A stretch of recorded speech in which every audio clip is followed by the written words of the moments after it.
Assalamualaikum warahmatullahi wabarakatuh. Dengan bismillah kata dimulai, puji dan syukur kepada Allah. Salam dan salawat kepada junjungan, syukur dan nikmat diperbanyak, tali silaturahim kita buangkan. Cupak panuh gantang balanjuang, kacupak urang tiga luak, jatuh ke alam Minangkabau. Salam jo sambah kami anjong, dila jo maaf kami minta, uku aja jangko koknya talampau. Pada kesempatan kali ini, channel Titiak Palito Official meliput acara tradisi minta hujan yaitu Tarahim. Tarahim adalah suatu doa supaya diturunkan rahmat Allah, terutama diturunkan rahmat hujan, terhindar dari bala atau musibah, dan terhindar dari wabah dan penyakit. Tarahim ini dilakukan di saat musim kemarau panjang. Budaya ini telah berlangsung sejak turun-temurun dari nenek moyang kita. Karena kemarau berkepanjangan, maka timbul inisiatif dari pemuka masyarakat seperti angku-angku, nenek mama, alim ulama, cadiak pandai.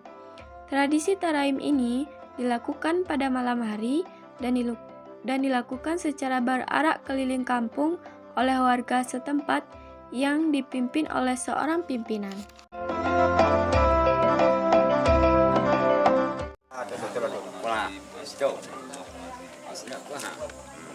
Ila hadratin Nabi Mustafa Muhammadin wa ala alihi wa ashabihi wal muslimin wal muslimat wal mu'minina wal mu'minat sayyidil akramil Fatiha. Al-Fatiha. Bismillahirrahmanirrahim. Alhamdulillahi rabbil alamin arrahmanir rahim maliki yaumiddin iyyaka na'budu wa iyyaka nasta'in ihdinas siratal mustaqim siratal ladzina an'amta 'alaihim ghairil maghdubi 'alaihim waladdallin amin. Allahumma shalli 'ala sayyidina Muhammadin wa 'ala ali sayyidina Muhammad. Allahumma asinal baisan wa rahmatan wa ni'matan wa la taj'alna minal qanitin. Allahumma askinal baisan wa rahmatan wa ni'matan wa la taj'alna minal qanitin. Allahumma askinal baisan wa rahmatan wa ni'matan wa la taj'alna minal qanitin. Ya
Allah ya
sudah tengah malam, sekitar jam 2, maka arakan Tarahim ini beristirahat. Ketika itulah peran Bunda Kanduang menyiapkan jamuan makan ringan seadanya untuk para rombongan arakan Tarahim. Dan jamuan tersebut disediakan oleh Bunda Kanduang kaum secara bergantian, dan begitulah seterusnya sampai turunnya hujan. Tradisi Tarahim ini adalah tradisi budaya asli anak Jorong Padang Panjang, Kenagarian Pariangan, Luak dan Tuo, Tanah Datar, Sumbar.